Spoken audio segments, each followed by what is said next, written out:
Hello all of you. We are walking into the mist today. Now you cannot see this because I've walked into the cloud, but I am literally on the top of a hill overlooking where I live, the town that I live on the south coast of England. And we are now walking up to a hill fort, but you can't see it because of the mist. But I thought it'd be fun to have a little walk. So I want you just to ground yourself. Start to imagine those roots growing out of the holes in the bottom of your feet. And push those roots down through the stony ground here into the chalk. Past and around bits of flint, which add to your grounding and your alignment. Push those roots deeper and deeper, finding those little cracks, those little crevices that you can grow into.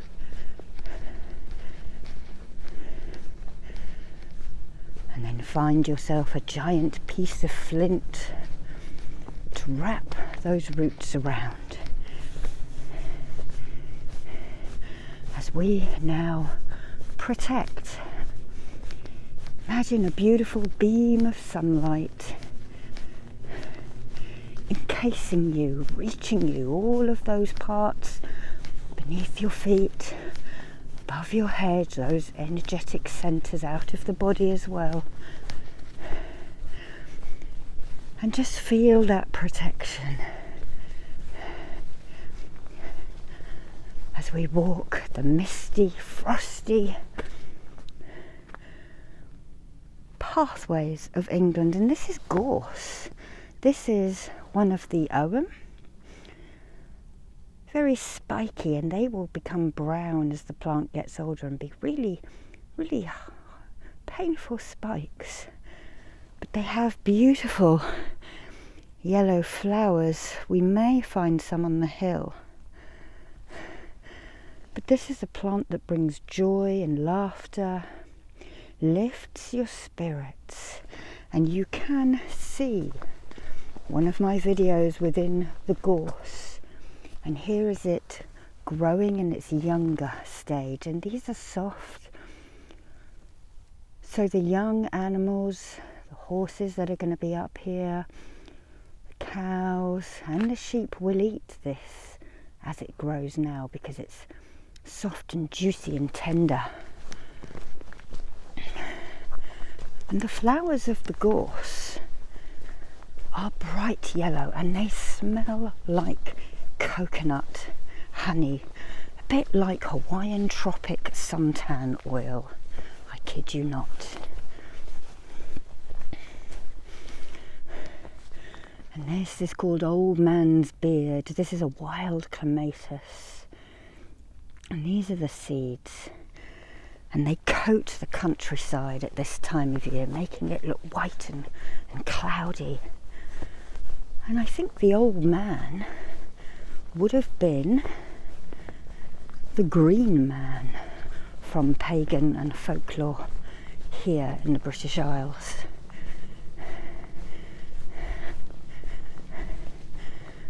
It's very early in the morning. It is about 8 o'clock and it's about -2 degrees when I left home. So I've got a hot water bottle strapped to me. And we'll come for a brisk walk in this frosty, glassy world of winter.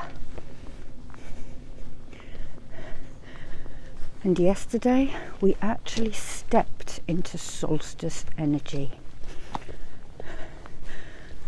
So the pagan feast days will start 3 weeks before the actual feast day, the Sabbat.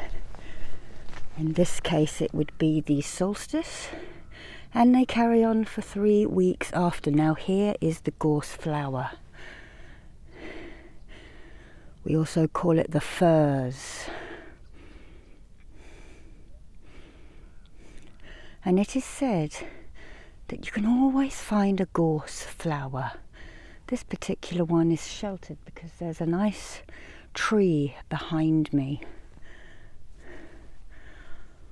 A hawthorn tree. All of these red berries that you can see is hawthorn. The whaff. I can draw that.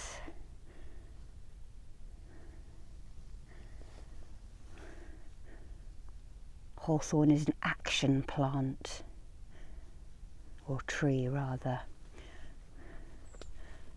And the gorse, furze or urn. Okay, let's continue.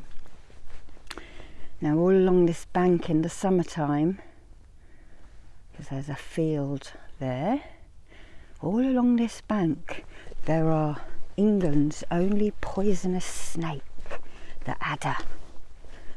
Beautiful creature with like a diamond pattern on. Probably wouldn't kill you, but you'd have to go to hospital, I should think, if you get bitten. And they lie here early in the morning in the summer because the sun crests the hill from this way, from the east, and shines on them. You have to look very carefully. Here's some more gorse.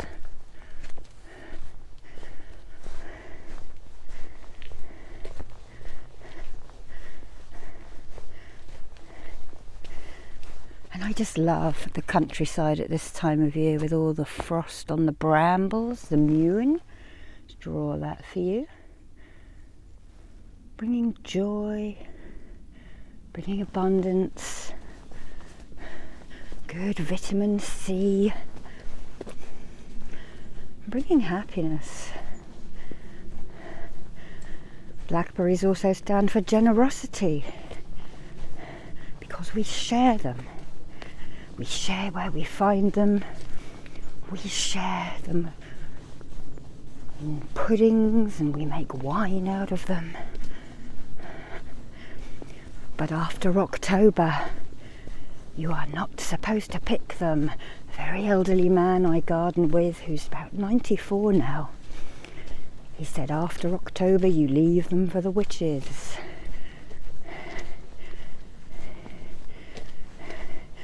Occasionally we might find deer along this pathway, but they're rather shy from people. All of this frosty gorse.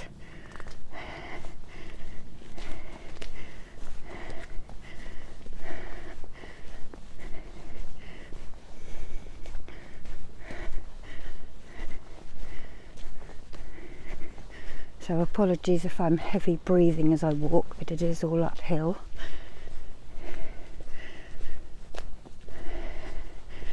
And I'm holding you up on a selfie stick because I forgot to bring the contraption that holds you around my neck.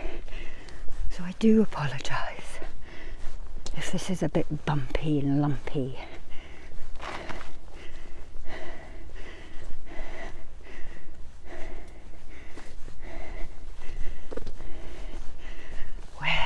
Going, where does the path lead?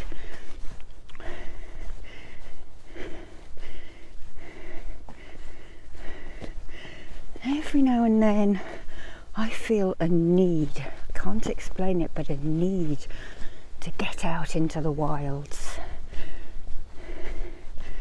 And this was one of those days.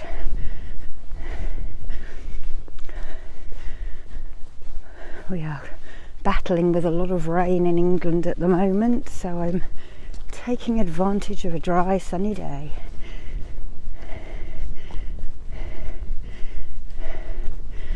I think we'll go this way. You can't see the hill fort, so there's no point in me showing you that at the moment. So I think we'll head to my pond.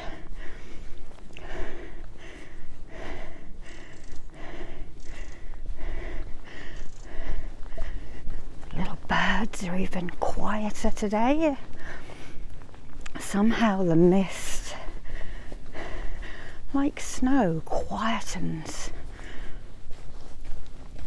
the earth, doesn't it? Everything's a little bit quieter.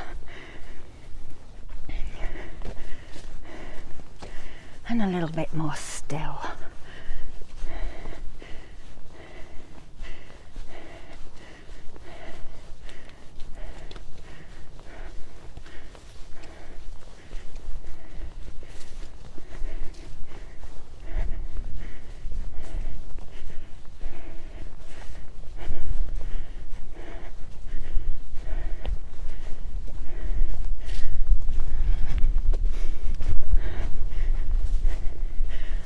It's getting colder up here the higher I go. I have to put my gloves on, I think.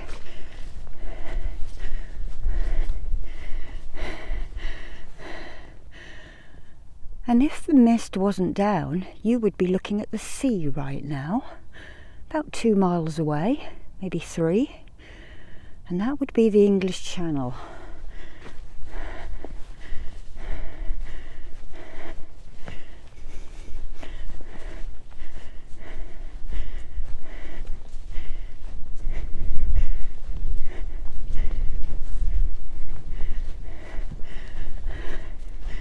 And over the crest of this hill, you would also see the rolling green fields and the southern downs, which are a group of hills.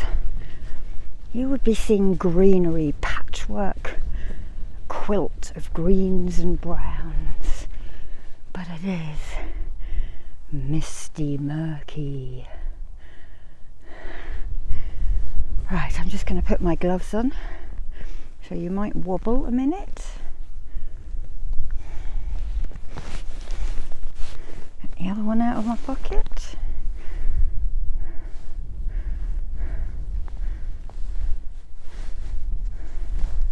And off we go again. Now we're heading down into a valley now. So I have to be careful I don't slip and slide. I record many of my outdoors videos up here. There's been a few at the pond, there's been some up on the hill fort, which is that way.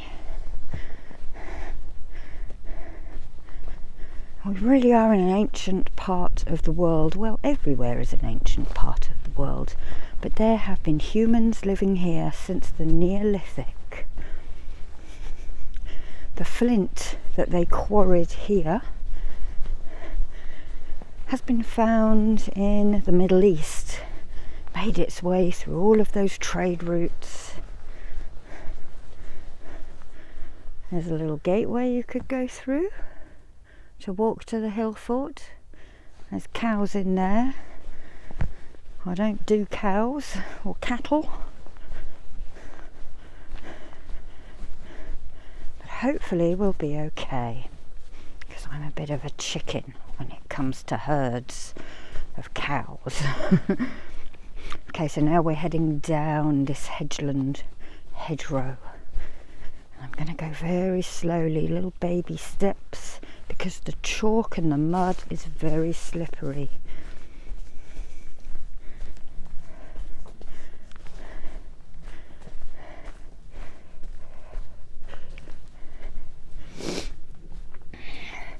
So much flora and fauna. We have elders, we have buddleias, which are escaping from people's gardens, but they're great for the bees and the butterflies. And they have noticed that bees are recovering here in the UK anyway. They still need a lot more help. Ooh, you're caught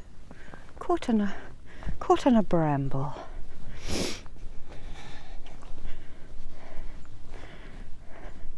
There, I can hear the cows. Hopefully they're not at the pond, or we won't be going. It's all decaying. I try to come for a walk in each Sabbat season so that I can see how the countryside is changing. And even though we've had a very wet autumn here in the UK, it has been mild. The trees are still holding a lot of their leaves. But the last sort of 3 or 4 days, the temperatures have plummeted. So we've gone from mild to cold extremely quickly. We don't really get too much snow around here, but up north they have already had a lot of snow. So for those people who do not know where I am along the south coast of England, directly below London, on the edge of the UK. I live in a little seaside town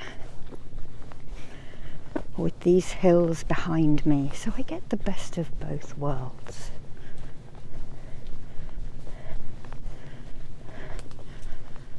Not long now till we get there.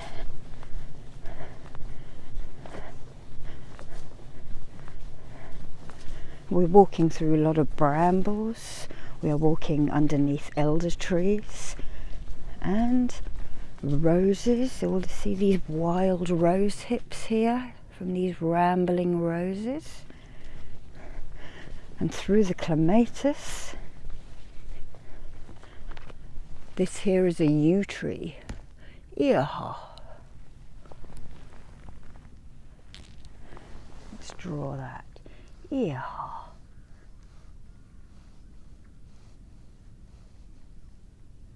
Which is a distant healing Ogham symbol. Oh, and this is one of my favourites, which we don't see very much. This is called the spindle, the oyer. So it's a little diamond shape. And look at these beautiful salmon when they start off, these berries. And there's the seeds popping out. And the spindle tree is a tree that they made bobbins out of for lace working. They used to make things for looms out of them. And it stands for enjoying your work. And for doing it well. You can imagine all of those lace makers, all the women sitting down with their patterns and their big cushions in front of them, with all of these beautiful wooden bobbins with beads attached so they can tell which one they're working with. And they would just be crossing and moving pins down on their pattern, making the lace that we all love so much. So here's some more spindle. This is the only place in my town that I know we can get it.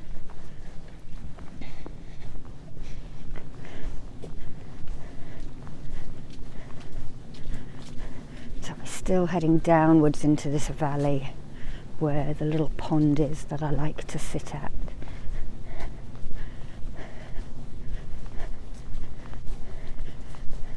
I don't think I've ever been to the pond this late in the year before. Came up last year around the equinox with my partner's little dog, who is no longer with us. When I go for a walk, I was walking for about half an hour before I turned on the screen, but I always call my dogs that have passed over to the other side, I call them to me to come for a walk. Sometimes I can feel their little heads resting against my right calf. So we call in Bugsy, who was a big white pit bull. Bugsy Malone.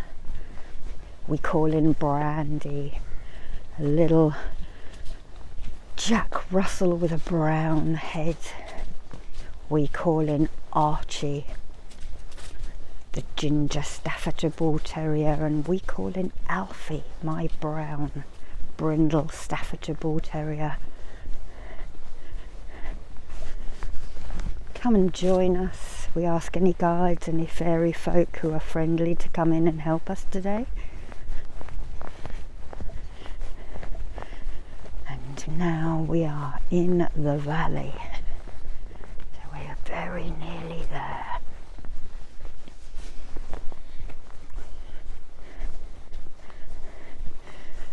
And in England, we have laws that the people made. We can pretty much walk anywhere. There are some areas that we can't, but this is why you see these signs saying public bridle way. And this little sign saying farm not harm, because livestock graves here, so we keep our dogs on leads. And if dogs do such a thing as sheep worrying, as we call it, the farmer has the right to actually shoot the animal causing a disturbance to his sheep. Sounds awful, but when the farmer comes out and finds 30 sheep just killed, you know, that is his livelihood down the toilet, and the trauma that these farmers go through. You know, some of these lambs and sheep that have been mauled have been, you know, bred through generations to this family. So it's very upsetting. So keep your animals under control, people, out of respect for the countryside and the people who earn their living. So the video turned itself off, so I've just started it again, but it is iced over, this pond. Of course, it'll be warmer underneath. The newts and the fish will still be able to survive. I'm not sure of the life cycle of the dragonflies who live here. Perhaps they're in egg form now. I'd have to look up to see what's going on. There's a crack in the ice. Definitely would not be thick enough to ice skate on. Look, there's a lump frozen in there.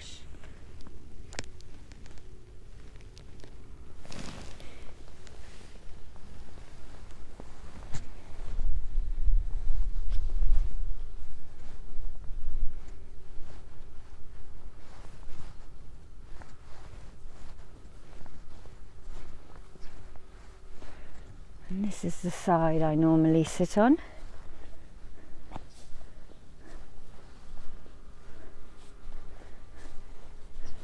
I think I was about here last time.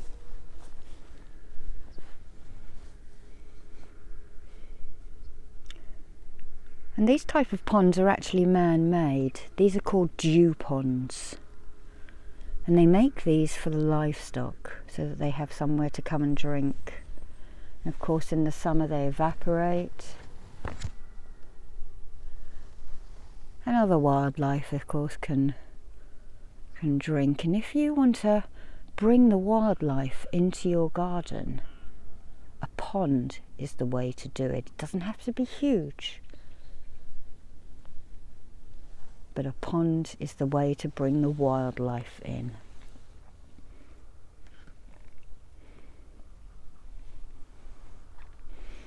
And here we have my favourite teasels.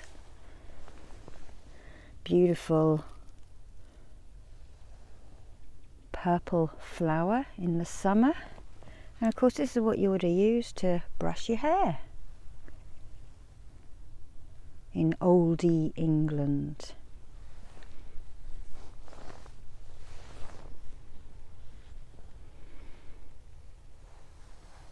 And we walked all the way down behind that tree line. Just down that way. We walked all the way down to that gate. And there's a little bench. I came up here once and I had the sense that there was somebody with me, so I tuned in and I got a name. I think it was Dusty or Randy or something like that. And when I looked at this bench, it was a name so close to what I had been given. Barney, that's it. And I had a name very similar, so park your ass and raise a glass from J and A, S and T. Oh, that could have been me, Sarah Tilsley. So you can imagine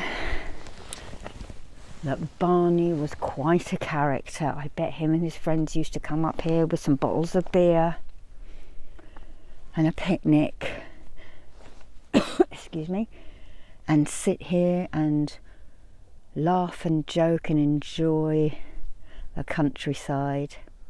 So we remember you, Barney, and your friends have remembered this place for you. So I'm going to turn this off now and drink some coffee. So not really a healing, I drew a few Arum symbols for you. Just a walk today. Bye bye now. So now I have decided to come to the hill fort. So we're just coming up the brow of the hill from the pond. Oh, sorry, my flute's just fallen off my shoulder. Let me put it back round me. Okay. So we're walking up to a place called Sisbury Ring. And I have done a summertime video of this. Basically, it is a hill fort in southern England where a collection of people would have lived, a little tribe if you like, and they ramparted it, so they built it up, they fortified it, and all of these little hills, these downs, the South Downs of England, would have had a tribe living on top. I'm just heading into the sun, which is now breaking through the mist. But they would have had a great view from here, so that they could see if they were going to get attacked or raided. And then when the Saxons were coming, they would have barricaded themselves. But people lived here from at least 5,000 years ago.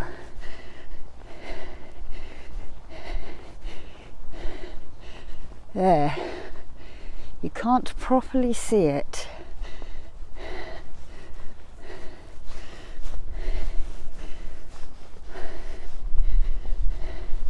It's just starting to warm up. It's still about -1 out here. I've got my hot water bottle strapped to me, flask in my bag at my back, so I'm nice and warm. And now you can see those two dips in the bank. This would have been a gateway. This would have been the east gate. And they had 4 of these all the way around, a north, south, east and western gate. And they have built that up with packed chalk. So they have used antlers or the flint that they found here to gouge the chalk out. They would have put it into a basket almost the size of them, and that basket would have probably had a head strap, and they would have carried all of that chalk up to here Lots of little chalk stones. They would have had other earth as well, and they would have packed it to look like that. Let's go through the Kissing Gate. And this is one of the best preserved hill forts in southern England, perhaps the country. And this would have been a moat. So this is the first rampart here. Okay, going around, and they dug that ditch out and they piled it all up. And they might have even brought stones from the sea. Would have been a lot deeper. What they would have also done then, just putting my glove on, my thumb is getting numb, they would have cut down trees, nice straight tree trunks, and they would have sharpened the ends, they would have blackened them in the heat, and they would have set them at angles outwards, facing outwards, so that if people were raiding them, they would hopefully get impaled.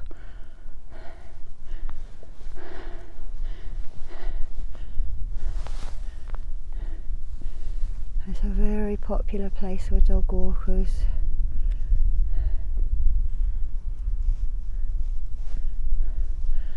There are often wild ponies and cattle up here. So let's go through the eastern gate now, and we ask the guardians to give us favourable entry. We come in peace and respect. Through the gateway. Yes, there's a horse over there, so they are out and about. There's 3 horses, 4 horses. And now we would have entered the settlement.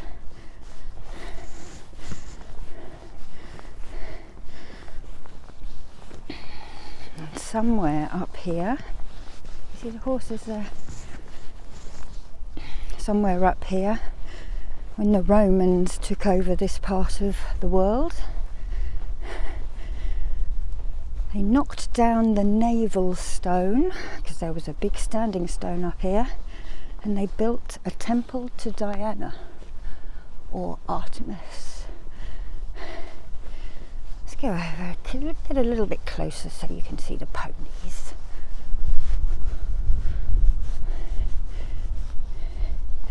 Five of them.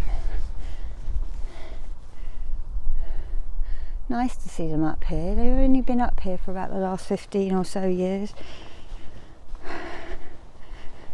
We won't disturb them. We'll walk through the frosty gorse. Oh, it looks magnificent. This is what we want, isn't it? Oh, and there are little gorse flowers out. Let's go and see the flowers. First of all, this side, see how frosty it is. Oh, there's a flower hanging on for grim life. Few flowers.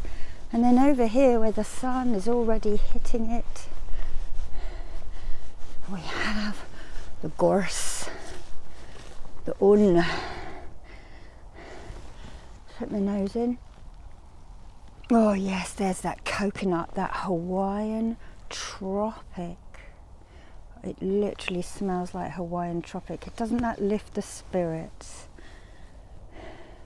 And you can get this plant as a tincture from Bach Remedies. And in lockdown, for the first time ever, I noticed that I was getting a little bit depressed. And I came up here. See, we had 3 long lockdowns in the UK. We had 2 long ones and 1 short one in the middle. And I came up here. It was around my birthday, around my 50th. I couldn't see my family. The takeaway was shut that I wanted. So I came up here feeling down and depressed. And it was a riot of colour. It was all yellow. It was as windy as you like, and I sat within these plants and it sheltered me from the wind. And this is a protective plant. Gorse, the un or the furs, because of the prickles. Lots of little animals hide in here, and the denser the planting is all around you, the more it shelters you from the elements. And I sat in here, and some of them are quite tall, they're about 2 meters high. And they were like cackling old women around me, all whispering, but look, look, look. Yeah, I forgot about the mushrooms. Let's go fungus hunting. So you want a selfie? Yeah. Hello, little fairy friends. We've come to see you and make amends for what our kind has done to the earth. We try to mend it so that we can all rebirth, even the fae. There we go, a little rhyme. So, mist is starting to be burnt through now.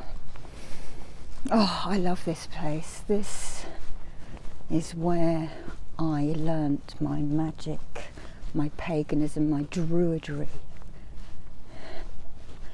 This is where I learnt to meditate and journey as I'm walking, as I'm sitting. I used to come up here with my first dog, Bugsy Malone, big white pit bull, who had to be kept on a lead and policed, I might add. But I used to come up here for about 4-hour walks. Oh, there's the horses. And just sit under trees and wander around here. I won't get any closer.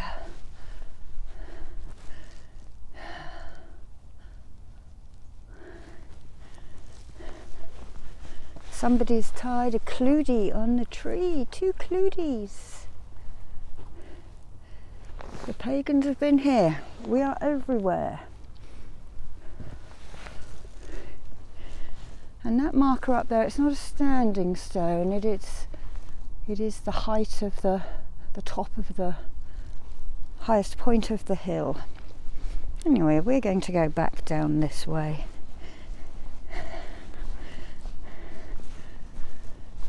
Because it looks nice and misty murky over there. I like coming out when the world looks different. So I'm going to look for some more fungus. I don't know the names of any of them. Oh, but this is just so gorgeous. The icicle. You can hear it melting.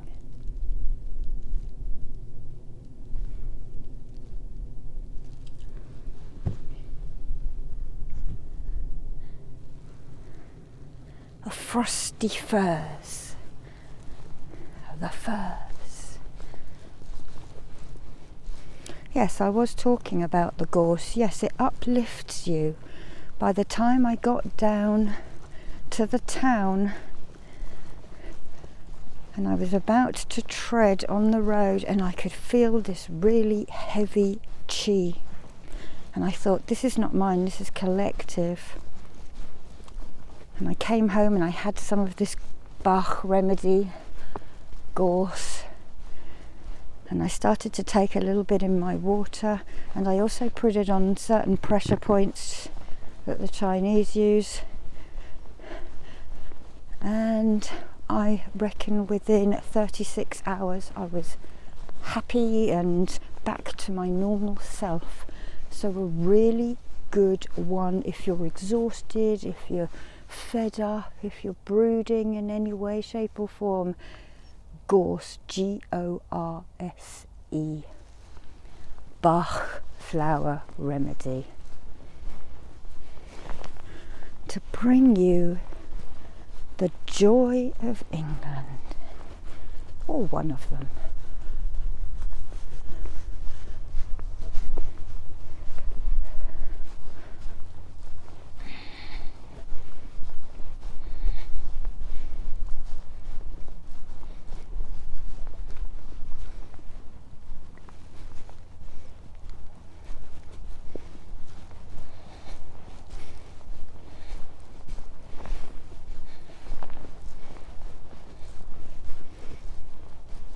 So sometimes you can come up here in May, April, that sort of time when all of this yellow is completely out.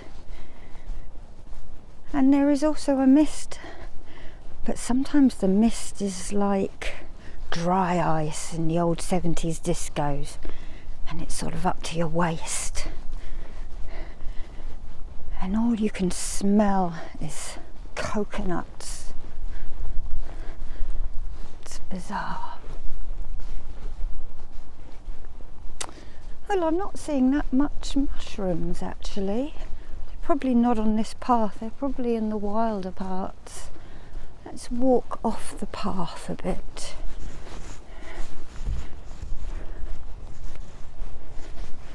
Yeah, probably around the trees. I'll head to that tree down there.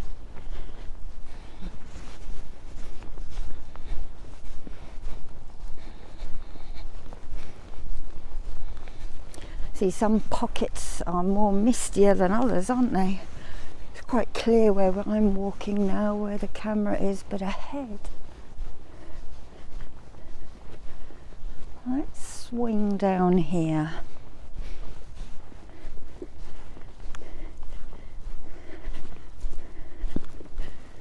These little animal paths.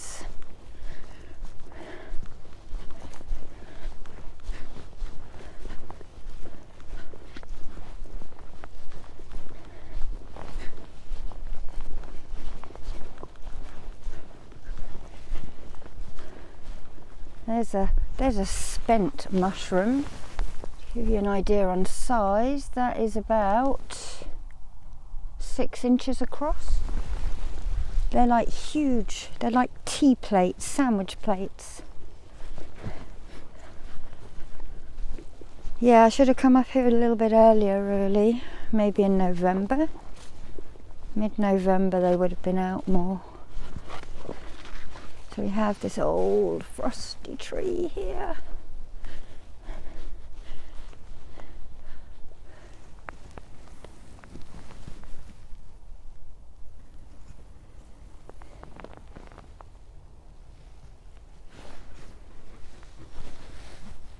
Love the way, you can't see it there, that the frost is on the twigs. Same thickness again, if not thicker.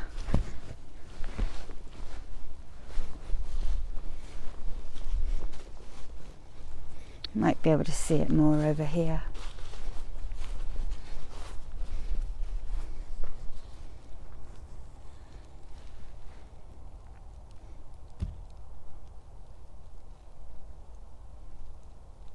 Look at that.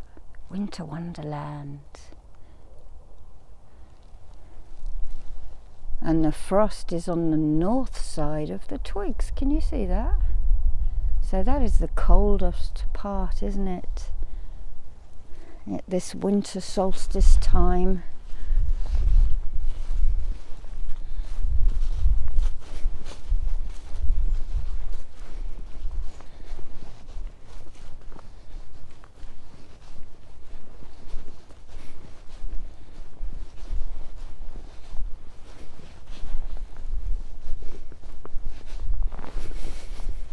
Go out, have a walk, get outside for a little bit, wrap up warmly.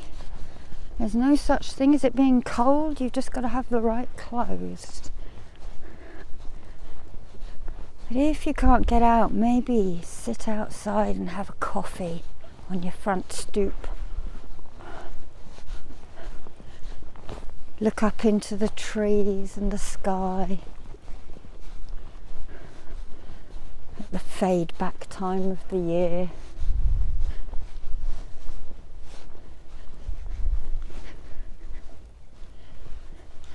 Look at those, how they catch the sun. White, white. I'm going to have to put that hand in my pocket.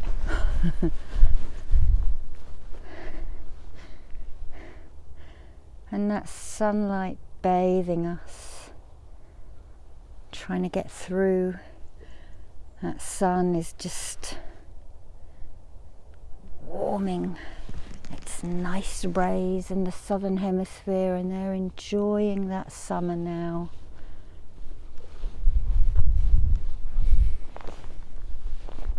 And even though it's colder, it's darker, the winter has its merits as well.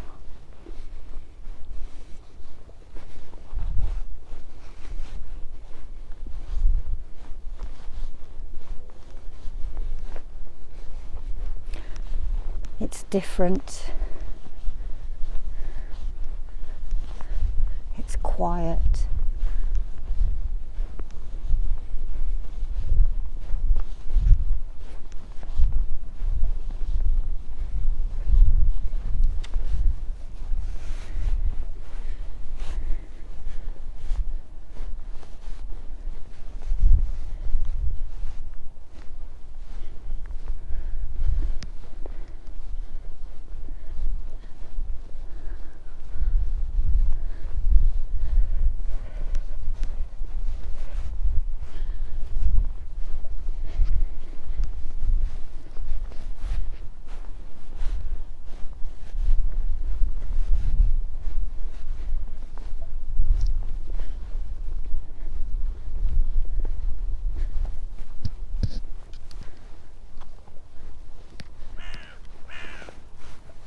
Hello, Mr. Crow.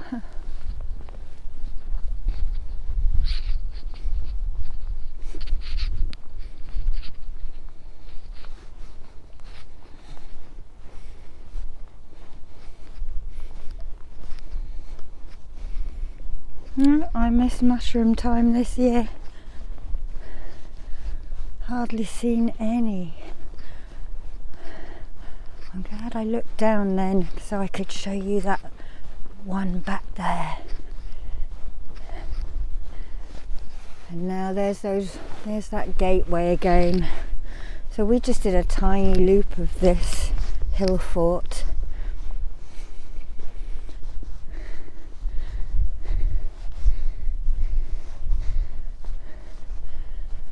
We could have walked all the way around, and you can scroll right back and look for any daytime ones. And one of them will be a walk all around this place. If I remember, I'll put a link to it in the notes. And now just walk down through this little grove of sycamores, maple and oak, to the southern rampart again.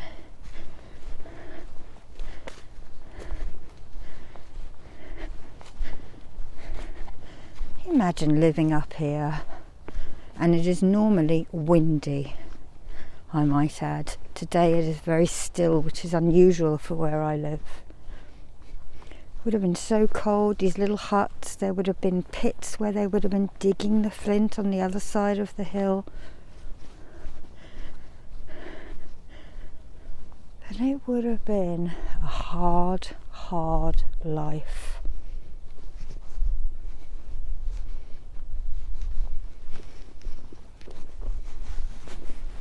And there we are, there's the rampart. So I'm going to leave you now. I'm going to have a coffee. Thanks for watching. I hope you enjoyed Sisbury Ring.